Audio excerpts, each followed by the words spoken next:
Fair use notice. This video slideshow may contain copyrighted material.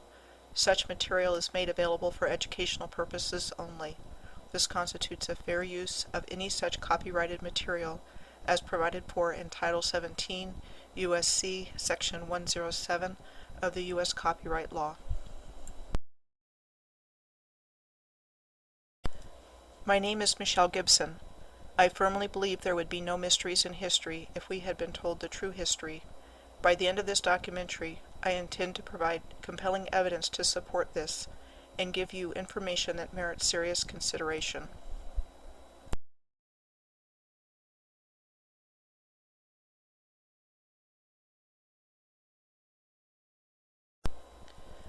The title of this presentation is Physical Evidence for the Layout of a Planetary Grid System and a Suppressed Global Civilization.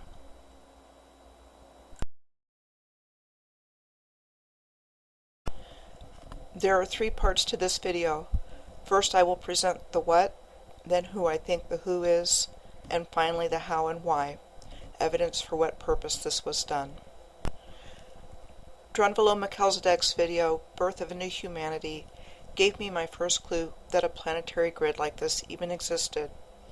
In the video, he introduces the work of Carl Monk, mathematical code related to the pyramids of Giza and the dimensions of the architecture of sacred sites all over the planet, one which encodes longitude and latitude of each that cross-reference other sites. I have been fascinated with huge megalithic structures on the planet for some time. Like most of my life, I bought an archaeology encyclopedia in the early 1980s that had pictures of places like Machu Picchu in Peru,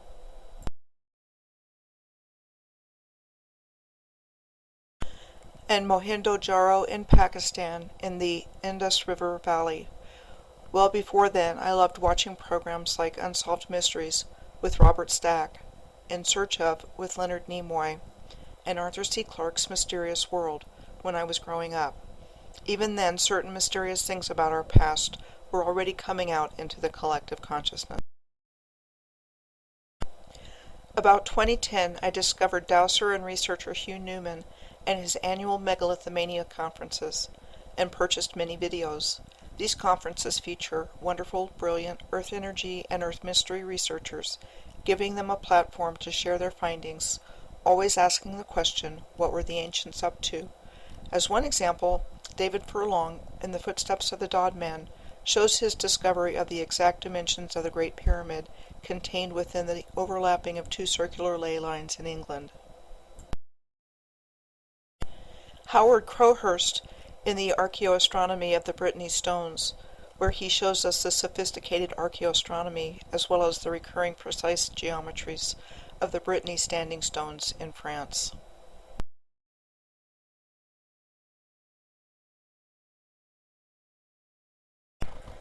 And co-presenters Jeffrey Wilson and Ross Hamilton in Ancient Ohio Earthworks, A Tradition of Giants, and Return of the Thunderbirds, showing the sophisticated archaeoastronomy and geometry of major earthworks in Ohio,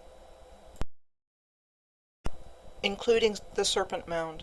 So I am absorbing the information and presentations like these and reading books by Graham Hancock, Barbara Hanclau, and many other researchers delving into non-traditional lines of historical research and providing compelling evidence for a highly advanced, lost global civilization that was geometrically aligned with itself, the planet, and the stars.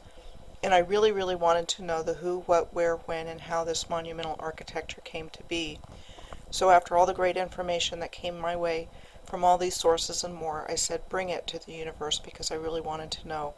And I received these answers in a co-creative participatory process, and I happened to be living in the part of the country that was intrinsically connected to what I was receiving. I was well prepared when the information came pouring in.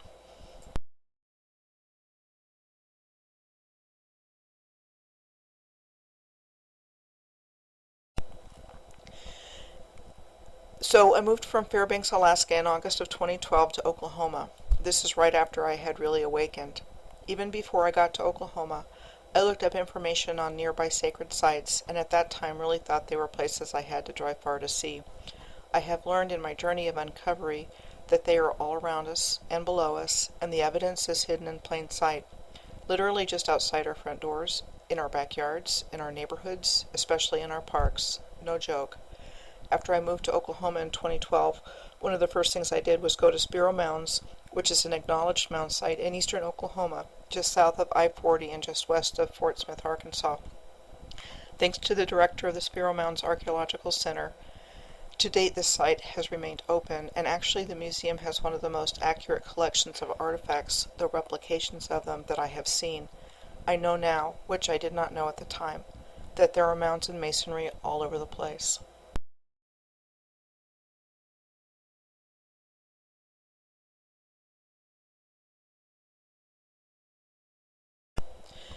I had also learned about Earthkeeper conferences with geologist James Tiburon, who also channels Metatron. From that source, I learned about the reactivation of the consciousness grid between 2000 and 2012, and the nodal points of this grid. There was an Earthkeeper conference at Pinnacle Mountain in Arkansas in 2012. I didn't think much of the name Pinnacle Mountain until several years later, in 2015, when I found this image online. This was the beginning of my looking and then finding out more and more. It really got my attention. I received this information from 2012 to 2016 while living in Oklahoma. This was like an incubation period for me where I visited these places sometimes with friends, sometimes alone, until the picture came clearly into focus through 2016. The physical evidence is everywhere. For example, once I started to see what I was seeing one morning, I drove around the block from where I lived in Oklahoma and took these pictures.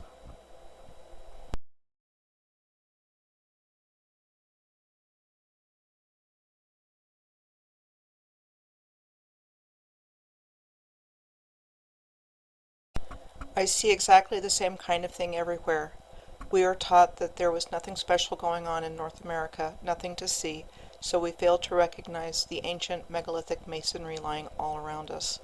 These are cut and shaped stones. These are not natural occurrences, contrary to what we have been taught to believe by historical omission. They are everywhere, like these in Arizona.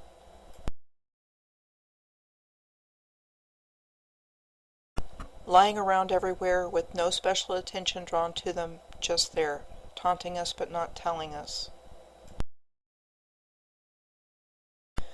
And only when you start realizing that they are there, because until you notice them, they just blend into the landscape. This map was given to me by one of my travel buddies. She thought I needed it. So it just sat there on my table where I studied it for quite some time while eating before I started noticing major cities lining up in lines in North America. And then I found a familiar figure of sacred geometry when I literally started connecting them. I believe it is the terminus of a worldwide grid. Once I found the star tetrahedron, I extended the lines out and eventually switched to a globe. I used a magnifying glass and wrote down the cities that lined up primarily in a circular fashion. And I got an amazing tour of the world of places I had never heard of, with remarkable similarities across continents. So 2016 was the year that it really came together for me, and I made some connections, literally by connecting cities in North America that I noticed lining up, and by discovering a code of keywords that cover up ancient infrastructure by calling them natural features, and by seeing architectural similarity worldwide by following these lines. It has been, and still is, a remarkable journey.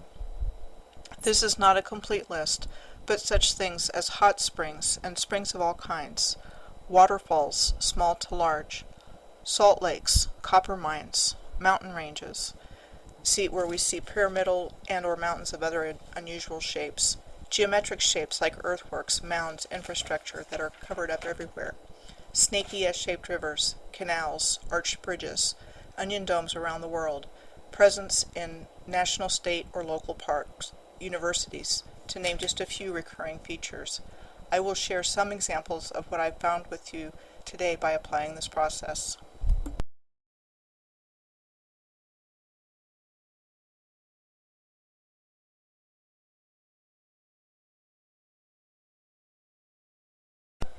From my studies of images, videos, etc. on the internet of what I am about to share, it appears to me that all of the infrastructure of the planet carries the same signature, the same hand of design.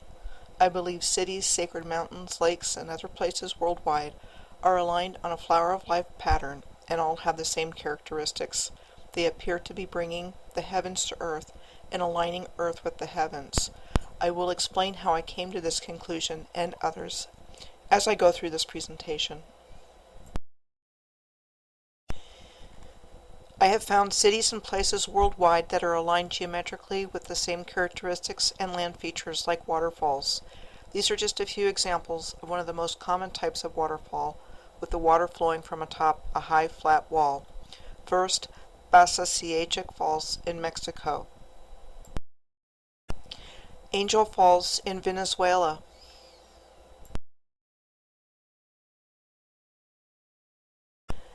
And these in Davao in the Philippines.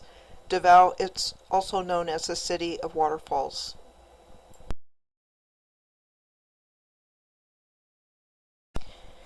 The Havasupai Falls in Arizona.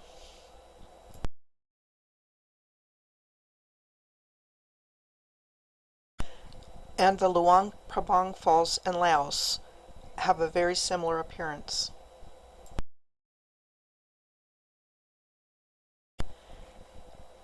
And these other waterfalls pictured in Davao in the Philippines. And these on the island of Grenada in the Caribbean have similar block-shaped rocks.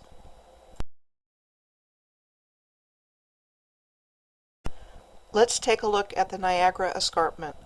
The first image is a diagram of the Niagara Escarpment from western New York State up through Ontario and around the Great Lakes above Michigan and down into Wisconsin. There is a rather neat half-circle shape occurring over a long distance.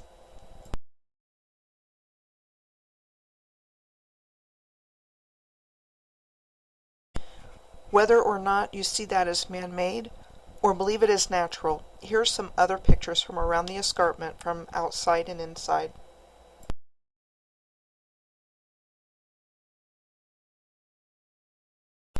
You may say it's sedimentary, my dear Watson, and I say it's masonry, Holmes, masonry. They just gave us the term sedimentary rocks to cover up the ancient civilization. This is absolutely what I believe, but there is much more evidence to cover in this presentation. Here's a picture of dry falls in the channeled scablands of Washington State.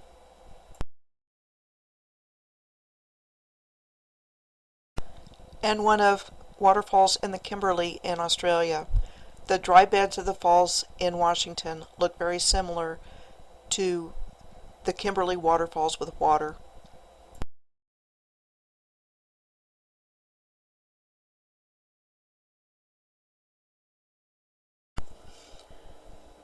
These next photos first compare a waterfall in Guizhou, China,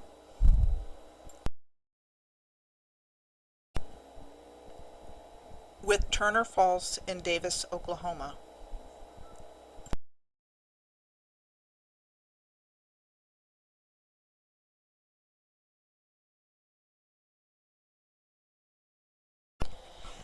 And another waterfall in Guizhou,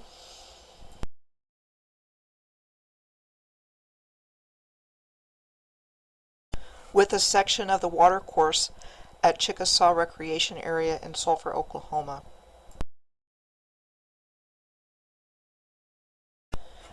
I found Guizhou, China by following the line of dots extending from southwest of the southwest line through Merida, Mexico of the star tetrahedron, and these are places that fall directly upon this southwest northeast line to give you points of reference. Merida, Mexico.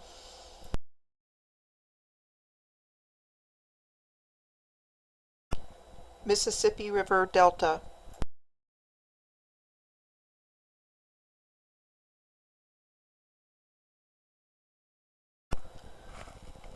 Mobile, Alabama.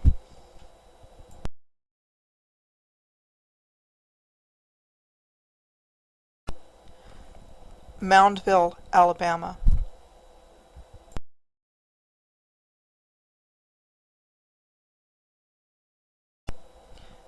Memphis, Tennessee.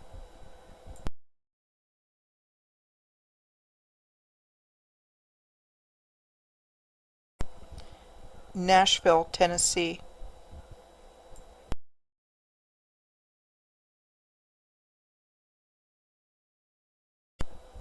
Western Kentucky.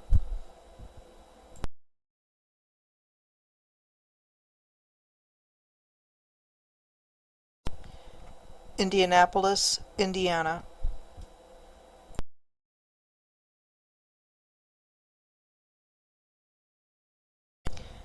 Grand Rapids, Michigan.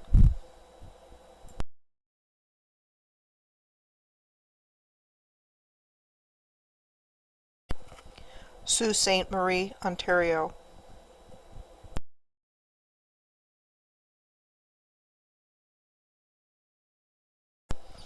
Isle Royale, Lake Superior.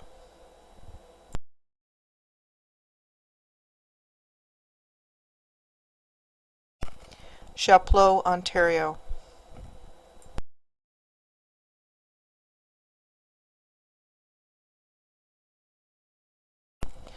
Moosonee, Ontario.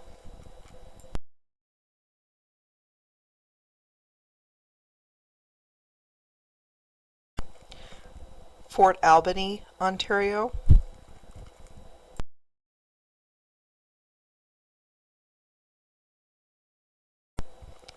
And James Bay, Hudson Bay.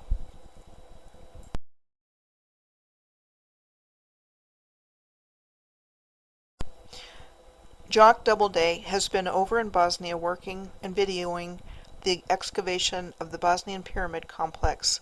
He believes that the ancients built the rivers based on his personal studies of river systems in Bosnia. I share the same belief based on what I am seeing. Here are pictures I took of Martin Nature Park off of West Memorial Drive in Oklahoma City, just north of Lake Hefner. I took these photos shortly after I started figuring things out and realizing what I was seeing. So, for example, there are distinct shapes and layers in the red clay, just as Jock talks about finding baked clayers and shaping in Bosnian rivers. I have side-by-side pictures for comparison from both this location in Oklahoma and those from the Bosnian river system.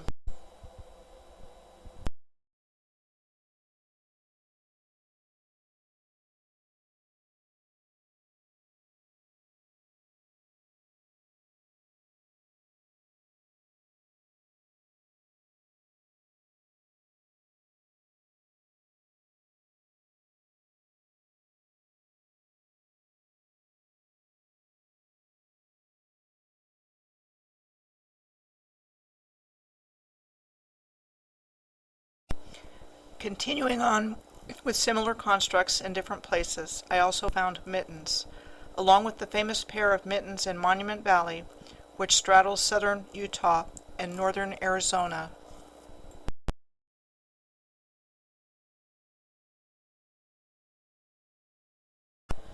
I found an additional pair in Somalia. My process was that after I wrote down the places on a particular route by connecting the dots on a globe, I would follow up by looking up images and videos of these places, in particular drone videos. If you search for Somalia landforms, the image you see here pops up right away. I found two other pairs not pictured, one in the eastern Ghats of India and another in the Hagar Mountains in Algeria. I was watching a video of the eastern Ghats when the same landform image there came into view. I have seen the pair in Algeria previously, but have searched online since then, and I have not been able to find the photo again.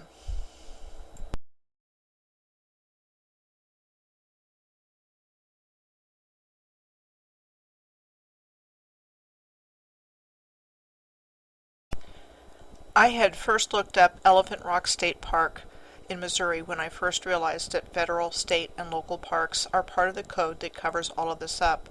For as much of the ancient civilization as is destroyed, neglected, or incorporated in unprotected places, Much is preserved intact in parks. Then I found Matobo National Park in Zimbabwe when I followed the southeast line that emanates from the northwest-southeast portion of the tetrahedron.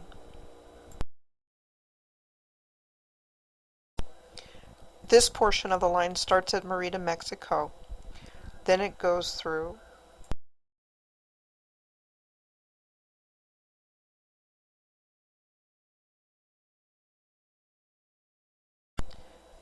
Grand Cayman Island,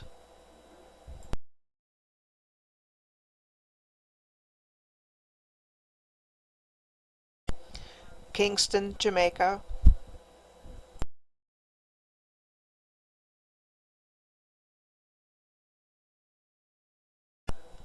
the island of Grenada,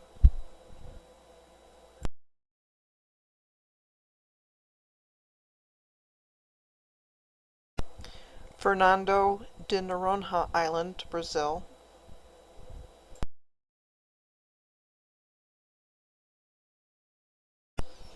Ascension Island, which is claimed by the United Kingdom,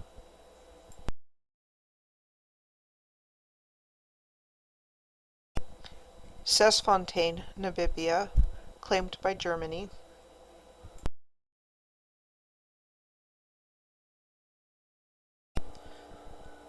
Grootfontein, Namibia,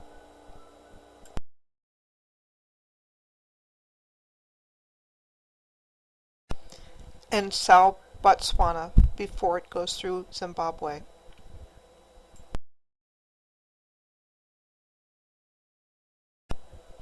Similarly, here's a comparison of Mesa Verde National Park in Colorado with the much less well-known Niagara Escarpment in Mali, which is the home of the Dogon to this day. I trust that the similarity speaks for itself.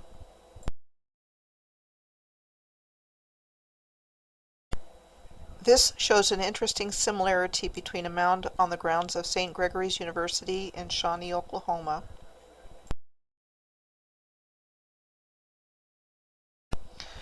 with a mound, or kofun as they are called in Japan, right down to how markers are laid out in front of the mounds. These slides show some very interesting other images that came up when I searched for kofun from massive megalithic masonry,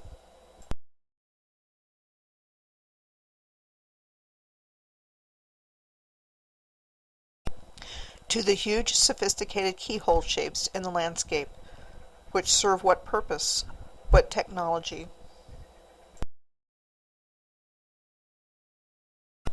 Are they graves, as we are led to believe, or part of a highly advanced and technologically savvy civilization that we have not been told about?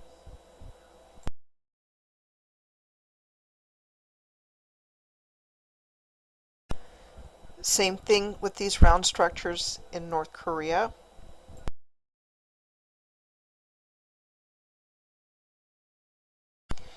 the Ukraine, Newgrange in Ireland,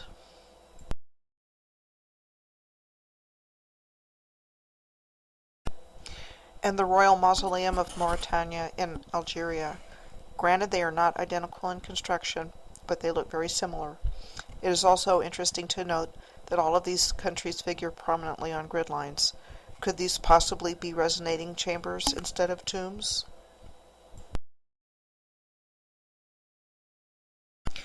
The images in these slides of the formation actually called the Lighthouse at Palo Duro Canyon near Amarillo, Texas in West Texas, and the formation that is in Big Bend National Park in South Texas look remarkably similar.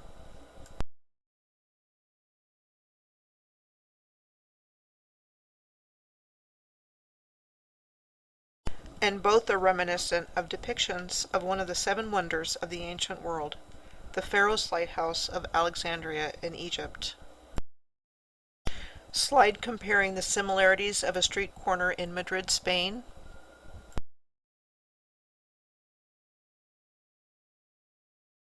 In New York City, note the similar angle of street layout in the photo and similar constructions to include onion domes and the ornamentation of building facades. If you've not heard of it before, there's an event called Manhattan Hinge, in which the setting sun is aligned with the east-west streets of the main street grid of Manhattan. This occurs twice a year, around the summer solstice at the end of May and the middle of July. Interestingly, the similar phenomena occurs at different times of the year in Baltimore, Chicago, Toronto, and Montreal.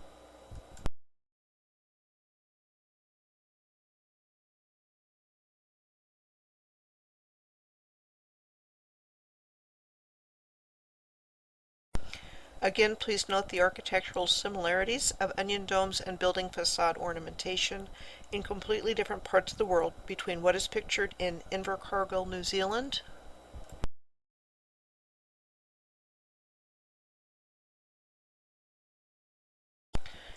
in Guthrie, Oklahoma,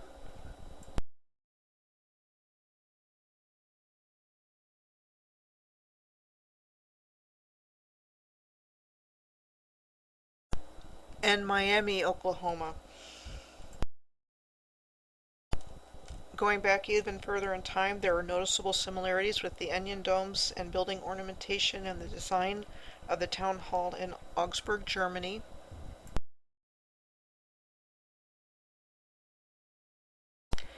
and the town hall in Bradford on Avon, England.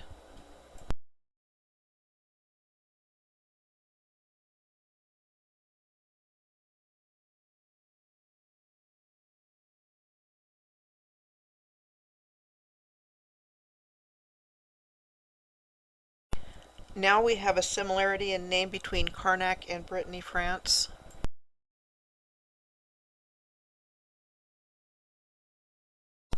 And the Temple of Karnak in Egypt.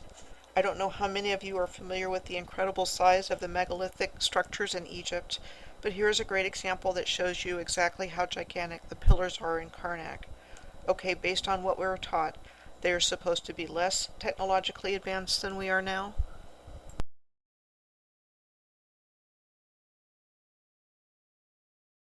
Also, there's a place called the Pinnacles in the Victoria Desert in Australia that looks similar to Karnak in Brittany. There are many more examples of this than what I am showing you here, of the same style of architecture for universities and colleges around the world. So this begs the question of whether or not there was some kind of universal template in use over centuries across countries around the world on how to build a university. Not only do many look exactly the same or have a similar pattern of towers, turrets, and imposing size, the institutions shown here were established between 1293, the University of Madrid, and 1890, the University of Oklahoma.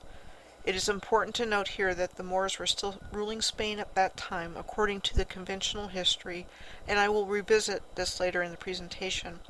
Could it possibly be there was an already existing university system of a global worldwide civilization that we've not been told about? This is a photo of Florida State University.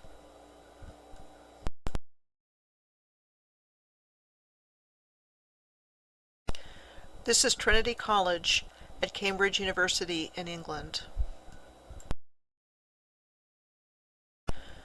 Princeton University in New Jersey. University of Oklahoma in Norman, Oklahoma. Mainz University in Germany.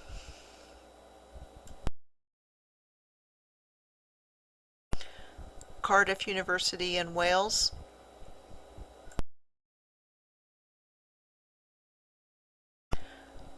Madrid University in Spain.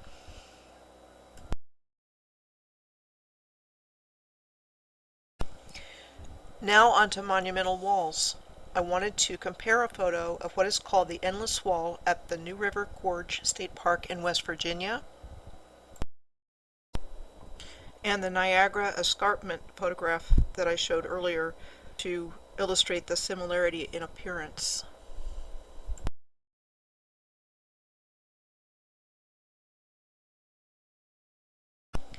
In this picture you see what looks like walls with entrances on the Faroe Islands. The Faroe Islands are administered by Denmark. And sounds like what word?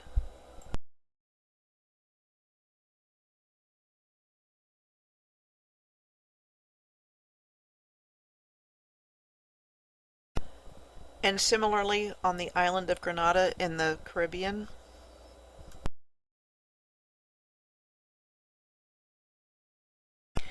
This is one on Flinders Island, which is close to Tasmania, on a line between New Zealand and Australia.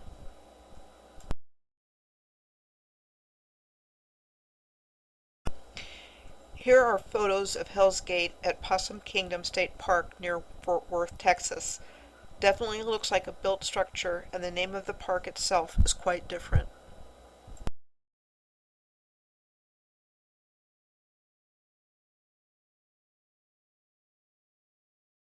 Here's one of my favorites, and one of my first ahas on this journey, and shows how to hide an ancient site.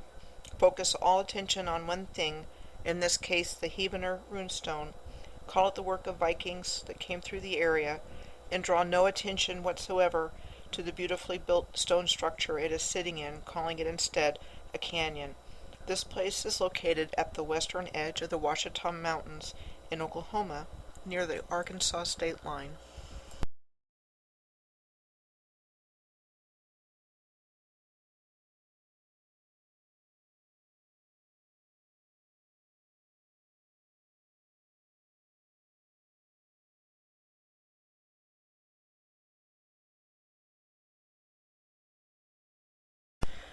I'm going to show you some examples of pyramids in diverse places like Grenada in the Caribbean,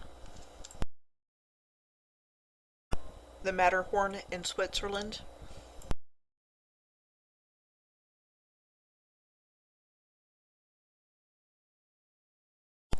and the Faroe Islands.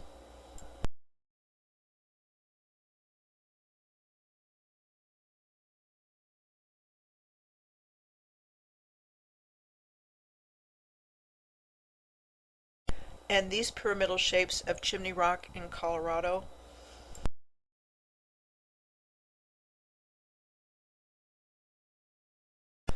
the Flaming Gorge in Wyoming,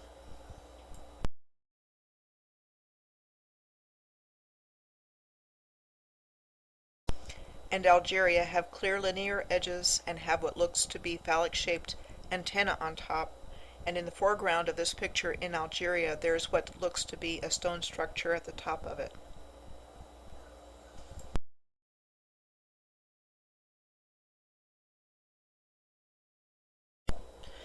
Next are snaky S-shaped river bends that look, shall we say, very similar from places around the world. Big Bend, Texas.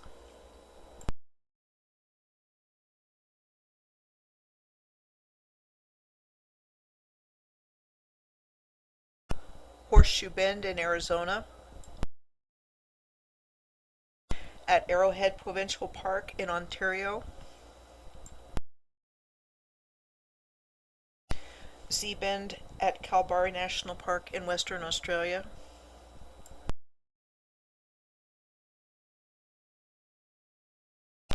Goosenecks State Park in Utah. And Guizhou, China. Lastly, similarly shaped shorelines and harbors in Tenerife and the Canary Islands.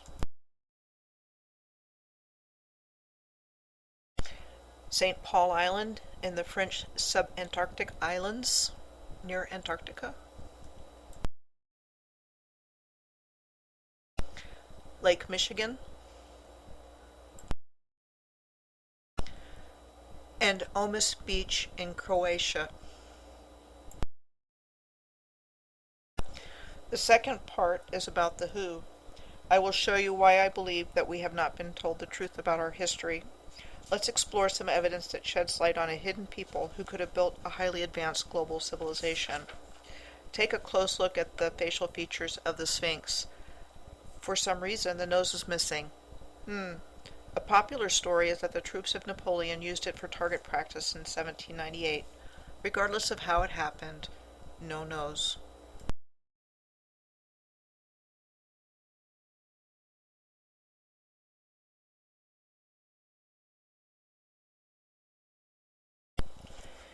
This is the emblem of the Shriners. This organization is comprised of 32nd and 33rd degree Freemasons. With a sword over the head of a pharaoh, this is an image of oppression. This is a list of famous Shriners. All you have to do to find this out is an internet search. Presidents Warren Harding, Franklin Roosevelt, Harry Truman, Gerald Ford, Hubert Humphrey. Astronauts Gordon Cooper, Gus Grissom, Buzz Aldrin. Actors Glenn Ford, Douglas Fairbanks, Clark Gable, Ernest Borgnine, John Wayne. KFC founder Colonel Sanders. World War II General Douglas MacArthur. Chief Justice Earl Warren. FBI Director J. Edgar Hoover. Composer and conductor John Philip Sousa. And preacher and author Norman Vincent Peale. This is a colossal Olmec head. The Olmec civilization is said to be only on the coast of the Yucatan in Mexico. There are approximately 17 colossal heads made from a single block of basalt that range in weight somewhere between 20 and 40 tons. So who were they, and how did they do it? I don't think a hammer and chisel would do the trick.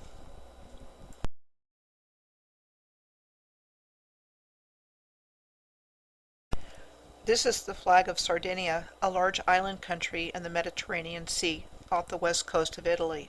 The flag of Corsica, another large island country that is just north of Sardinia and south of France, has the same image, only once instead of 4 times. Why this image?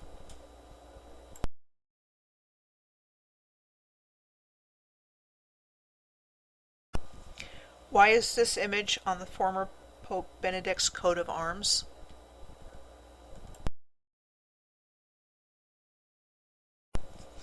Here are some images of Moors to give you a visual reference point for them.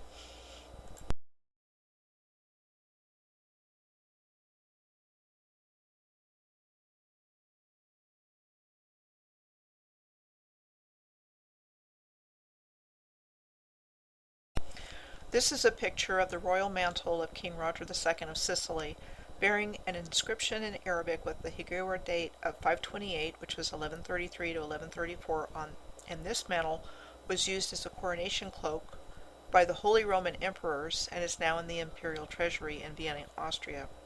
Why was a mantle with clear Islamic references used in these coronation ceremonies?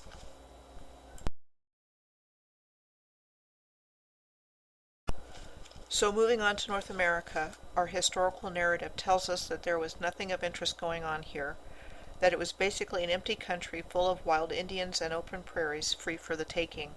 Here is some information to ponder. This is the flag of Morocco, circa 1666. It was also known as the cherry tree.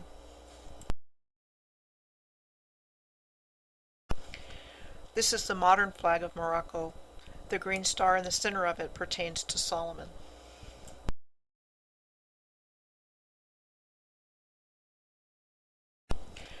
This is a letter dated December 1st, 1789, from George Washington to the Sultan of Morocco.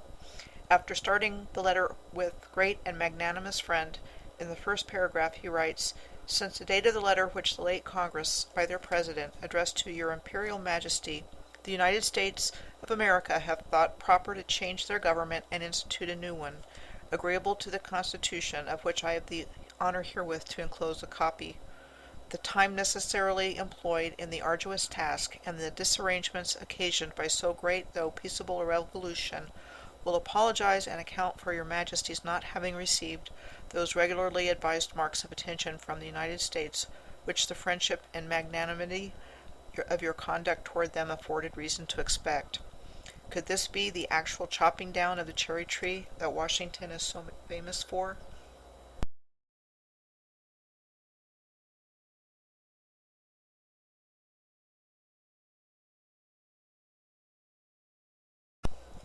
The Washita Moors, also known as the Ancient Ones, say they are the oldest indigenous civilization on Earth, and by the way, the UN agrees with them, giving them a charter declaring them as the oldest indigenous civilization on Earth. So why have we never heard about this ancient civilization? Washita proper is considered to be northern Louisiana in the area of Monroe, and the recently deceased Empress Viridiasi engaged in a court battle to get this ancestral land back, and she won. She has been succeeded by her granddaughter Wendy as empress. This is a matriarchal culture. The states of Louisiana, Arkansas, and Oklahoma are at the heart of what was the vast ancient Washita Empire. The ancient ones don't refer to a people that existed a long time ago. Necessarily, it refers to an ancient people that are alive and living in the present day.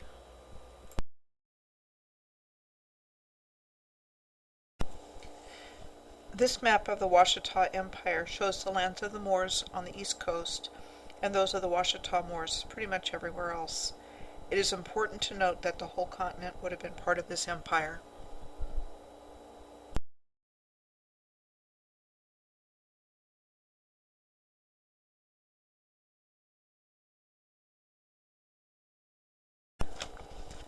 Noteworthy Washita photographs, including Empress Delphi Kim,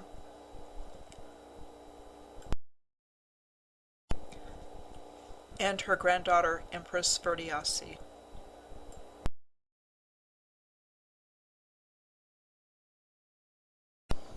Also, if you search for older photos of well-known tribes in the Americas, you will find photos showing a darker skin color. For example, this 19th century photo comes up for an Aztec couple, and as the caption reads, a Mexican tribe now practically extinct.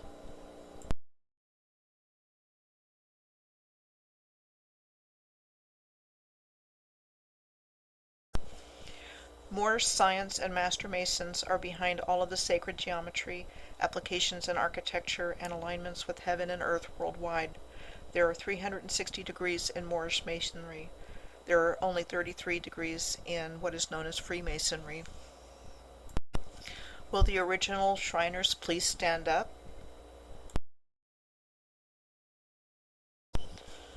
Are they what are called Prince Hall Shriners?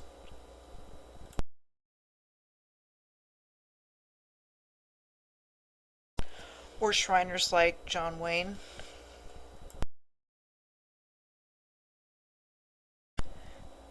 Luther Burbank?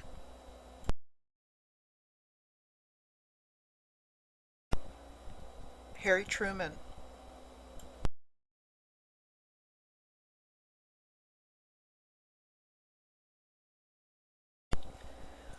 Why are white men dressing in clothing that is not of their culture and wearing fezzes saying things like Al-Malika, Islam, and Ararat, to name a few? Why do we accept this as being just something they do for their own reasons? What is really going on here?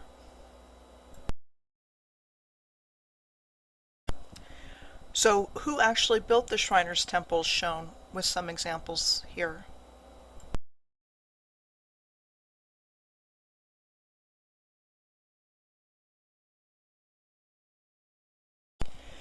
Based on symbols seen on this coat of arms, what could be the actual origin and meaning of Islam? We typically see all of these symbols associated in our culture with other groups. What could it possibly mean that they are all together like that? Could it perhaps be connected to applied sacred geometry and universal law?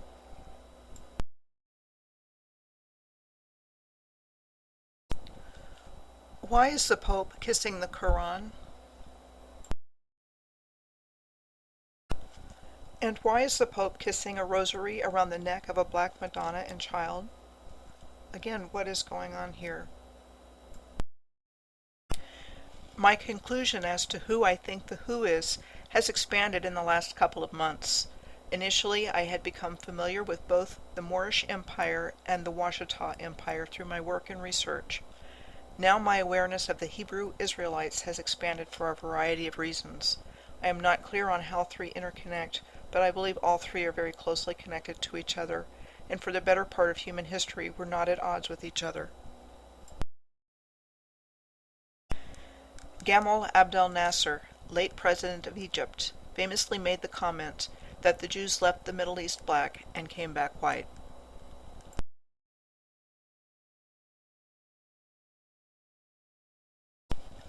And as this picture shows, that while many Moors have an Islamic base, clearly not all do. This image showing the distribution of the 12 tribes in North, Central, and South America initially puzzled me. I saw that the tribe of Reuben were the Australian Aborigines and the Florida Seminoles, and the tribe of Naphtali in the South Pacific and in South America.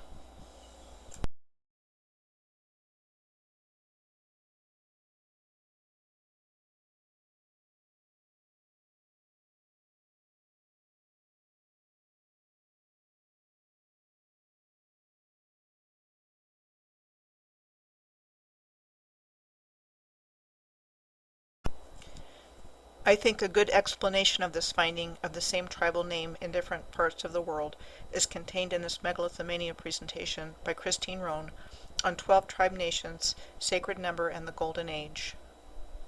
Follows the Apollo-St. Michael alignment across countries and continents and gives evidence for identical cultural patterns based on sacred geometry that are based on 12 cities that are situated on a circle formed around a sacred center.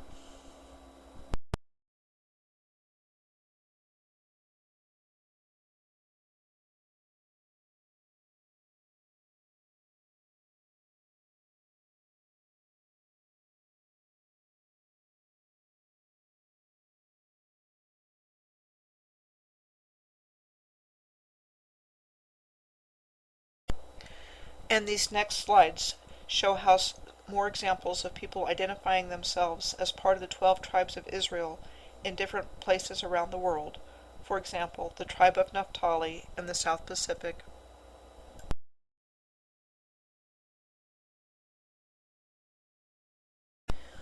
This is King Kamehameha I, one of the last Hawaiian kings. There is compelling evidence that the Pathans, also known as Pashtun of Pakistan, descend from the lost tribe of Zebulon. The Kuki of India practice Judaism and identify as the tribe of Manasseh. And there has been a reemergence of Judaism in Madagascar, which they say was the original faith of the island. The how and why I think this was done. This is a 20,000-foot overview because this is a very deep and complex subject. The why I believe the removal of these people and their history occurred was for global control and domination. They have accomplished hiding this in plain sight by shaping the false narrative, educating us in it, and reinforcing it with images coming from Hollywood, etc. It is not supposed to be there, so we don't even see it. We don't even think it.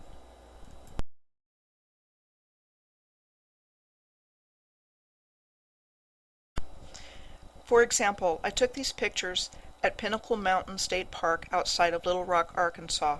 Hundreds of people are climbing up and down Pinnacle Mountain every day with no awareness of what they are actually on. Also note the rounded geometric feature of the embankment around the pond in the foreground on the left. That is actually an important clue that gets easily overlooked.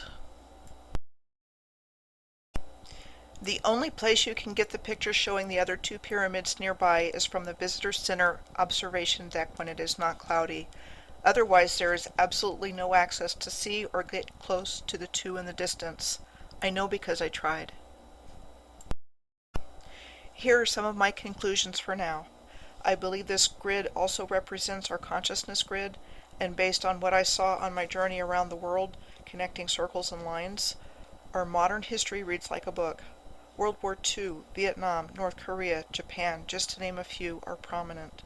The grid appears to have been manipulated to lower our collective consciousness, and then its existence, as well as that of the people who created it, was deliberately removed from our awareness, and history was revised, with the truth becoming shattered and fragmented. Many horrific atrocities and crimes against humanity have been committed at significant places on this worldwide grid.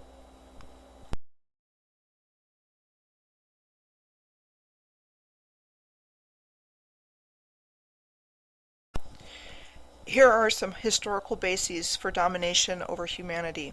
There are more players in the quest for power and control than what I'm showing here, but here are foundational pieces that set the stage of what was to come. The Unum Sanctum papal bull was issued by Pope Boniface VIII in 1302, At the end of it, he writes, "Furthermore, we declare, we proclaim, we define that it is absolutely necessary for salvation that every human creature be subject to the Roman pontiff."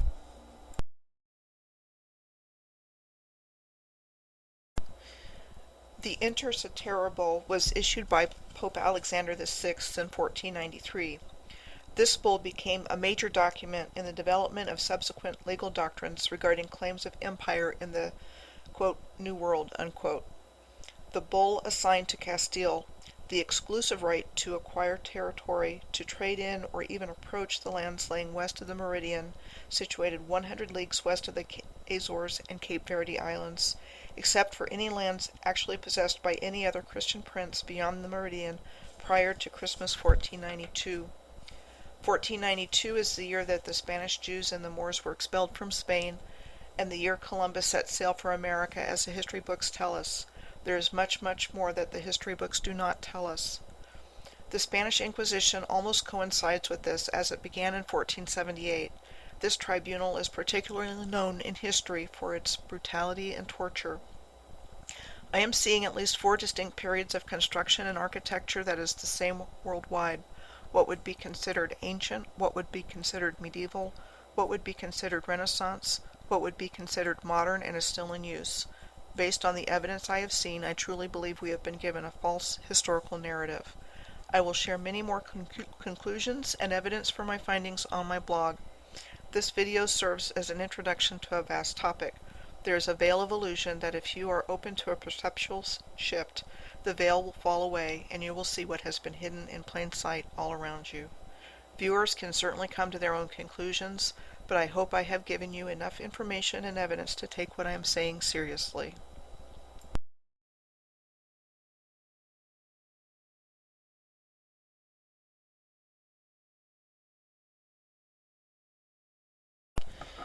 The end and a new beginning. My motivation is to bring this information to light for awareness, healing, and transmutation for the highest good and greatest need of all. It is also very relevant to what is going on in the world right now. Higher vibrations of light and frequency are coming onto the planet and are changing everything.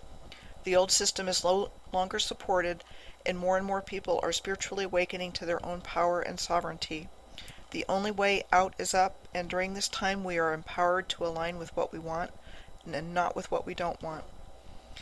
We are also living in a time of great change with many things happening. It is important to unite in love as one humanity and no longer allow the strategy of divide and conquer to work. These forces are on their way out. We must hold the neutral space for the integration of light and darkness as we move through these pivotal times. There has been no time like this in the history of the universe, and there has been no time that is more important for the future of the universe than what we do collectively right here, right now. Love really is the answer. Together we choose to create a new reality for our planet. The new Earth is based on love, kindness, and cooperation. Victory of the light, victory of the light, victory of the light. And so it is done.